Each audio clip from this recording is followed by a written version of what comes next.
My name is Kaylee, and in this video we are going to take a look at the oldest mammoth bone shelter, created around 44,000 years ago by Neanderthals.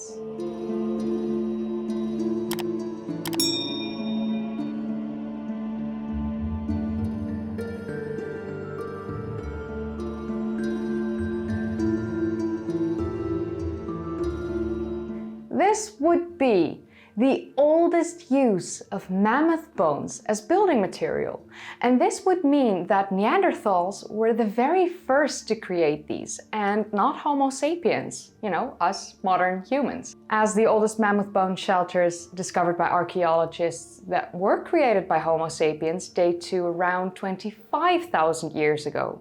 So the earliest of these shelters seem to have been created by Neanderthals, and later on Homo sapiens, us modern humans, created them as well after the Neanderthals disappeared.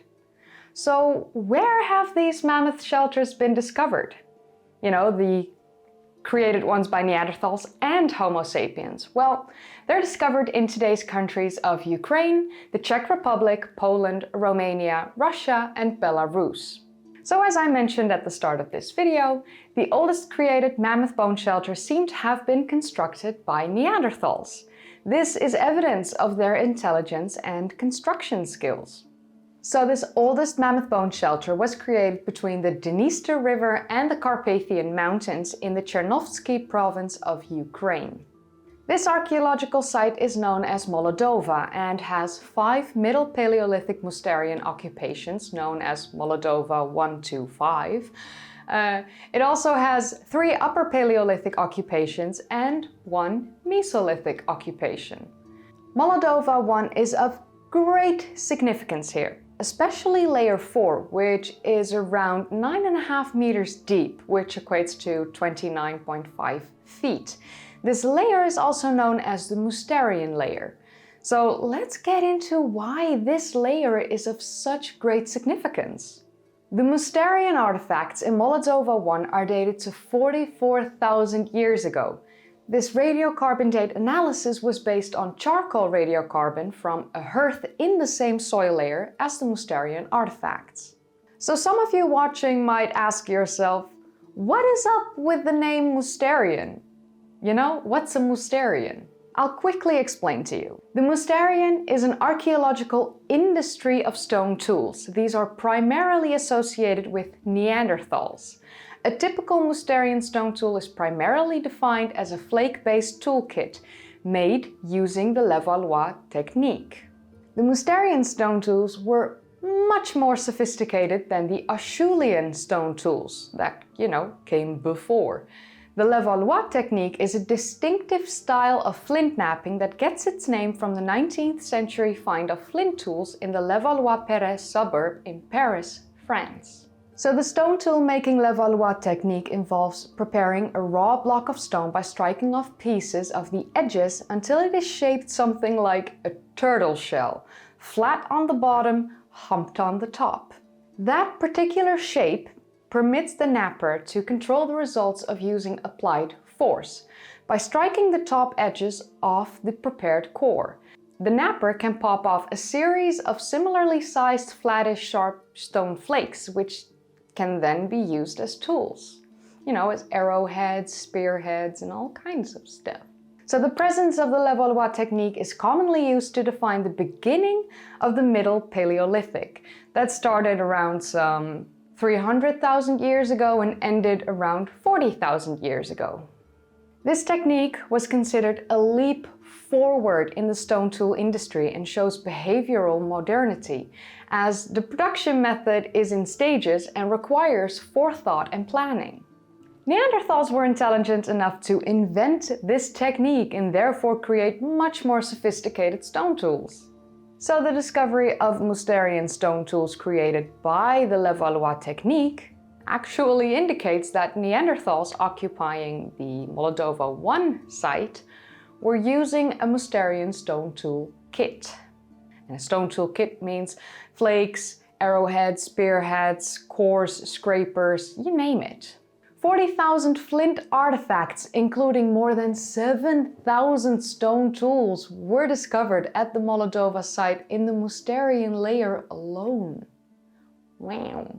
At Molodova 1 in the Mousterian layer, the archaeologists discovered 26 hearths, varying in diameter from 40 by 30 centimeters, which equates to 16 by 12 inches, to 100 by 40 centimeters, which equates to 40 to 60 inches.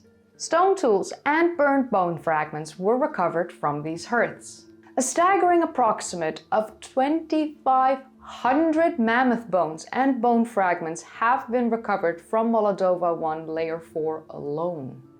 So Molodova 1 layer 4 covers around 1,200 square meters, which equates to around 13,000 square feet, and includes 5 areas. This includes a pit filled with bones, an area with engraved bones, 2 concentrations of bones and tools, and a circular accumulation of bones with tools in its center, which is why it is believed to be a dwelling structure set up by Neanderthals. So the question arises, were Neanderthals the very first to create these dwelling structures by using mammoth bones in their construction? Because honestly, if they did, this would be the oldest use of mammoth bones as building material. So as you can imagine, the archaeologists excavating at the site in layer 4 interpreted the circular accumulation of bones in different ways. Some of them suggested a dwelling structure. Some of them rejected the dwelling structure idea and considered it a natural accumulation. And others believed that the ring of bones were not a dwelling structure, but that it was a circular symbolic ring bound to Neanderthal beliefs. One of them actually suggested that the Neanderthals recurrently settled and pushed away their garbage, which would then form a ring of bones, which they later used as a base structure. And then there's another who suggested the hypothesis of a windbreak for long-term occupation. You know, a high circular structure of mammoth bones would break up the wind. So the reason that the circular accumulation is mostly considered a mammoth bone shelter has to do with the fact that near the dwelling, a pit was discovered with bones. This pit contains around 17.6% of all discovered mammoth bones found in Molodova 1 layer 4, the total number being around 2,500 pieces of bone. The circular accumulation of bones only contains 5.2% of the total number of mammoth remains. So the pit is actually the reason why it's kind of ruled out the idea that the circular accumulation was a place where they pushed out garbage. Because if it was garbage, they would have just thrown the bones in the pit if they wanted to discard them, which they did with the other pieces of bones found in the pit. The circular accumulation of bones also contains some bones of bison, reindeer, red deer, wolf, and woolly rhinoceros. The pit contains all kinds of bones, although ribs are predominant, while the circular accumulation is mainly composed of complete bones, including scapulas, hip bones, skulls, humerus, radius, femurs, tibias, fibulas, tusks, and vertebrae. They kind of selected which bones were put in the circular accumulation, and the rest of the bones were discarded in the pit. Many of the bones found in layer 4 bore cut marks created by humans as they cut away the meat of the bones. But some bones found in layer 4 bore striations that are not characteristic of butchery activities, and some could be deemed as artistic engravings. Most of the mammoth bones found in layer 4 belong to young and mature adults. Not many juveniles and old adult mammoth bones were found in layer 4. This indicates that the Neanderthals hunted mammoths in a selected development stage, and they seem to have mostly focused on female mammoths. Kinda awesome that they actually picked out I want that young adult female and not that young adult male. The dwelling structure is what we're going to focus on. Similar dwelling structures have been discovered in Ukraine and Russia and the other countries that I mentioned at the start of this video. Although these dwelling structures were created by Homo sapiens, us modern humans, between 25,000 and 14,000 years ago. So they're much younger and they're more sophisticated. Now let's get into this circular accumulation of bones created by Neanderthals. The ring-shaped base of the circular bone structure measures 7 by 10 meters on the outside and 5 by 8 meters on the inside, and is composed of 116 complete large bones of mammoths, including 12 skulls, 14 tusks, 34 girdle bones, and 51 long bones being humerus and femurs. The choice of bone elements is an important clue to recognize a built structure. Most of the bones composing the circular structure have been selected and intentionally assembled by Neanderthals to build this ring-shaped structure. But the selected bones seem to be too fragile to support a heavy structure on top. So the circular accumulation of mammoth bones can be interpreted as a base of a wooden structure or as a windscreen.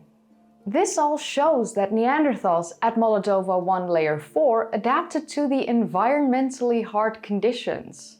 So inside the structure, red deer and bison bones with butcher marks were discovered near the hearths, and some bone tools and flint tools were found near the hearths as well. Inside the structure are cooking areas, a spatial distribution of hearths, and there's a flint workshop in the south of the dwelling structure. This indicates that the structure was used as a domestic area. So it seems that the area was settled repeatedly over time by Neanderthals, and the choice for this area as an occupation site can be explained by the river proximity. As we all know, water is an essential resource that we all need. And there are forests nearby that should have provided some protection against the cold climate, and the height of the location avoided unexpected animal or human confrontations. The height of the location could have been useful to observe and trap prey and even locate carcasses. So Molodova 1 layer 4 is a strategic place for recurrent occupations. So it does indeed seem that Neanderthals were the very first to use mammoth bones as building materials. And even though their circular structure isn't as grand as the later discovered mammoth bone shelters made by Homo sapiens, they do indeed seem to be the very first ones that started using mammoth bones to create a dwelling structure. About 20,000 years before Homo sapiens did it. At least the oldest ones that we discovered created by Homo sapiens are around 25,000 years old. So on screen you can see a mammoth bone shelter created by Homo sapiens. It's of course unclear if Neanderthals taught Homo sapiens to use mammoth bones as building materials, but I do feel like it's still an indication of Neanderthal intelligence and creativity that they were the very first to use the mammoth bones to create the base of a structure. So I came across this information while I was researching for my Neanderthal documentary, and I felt like this needed a video on its own for people to see.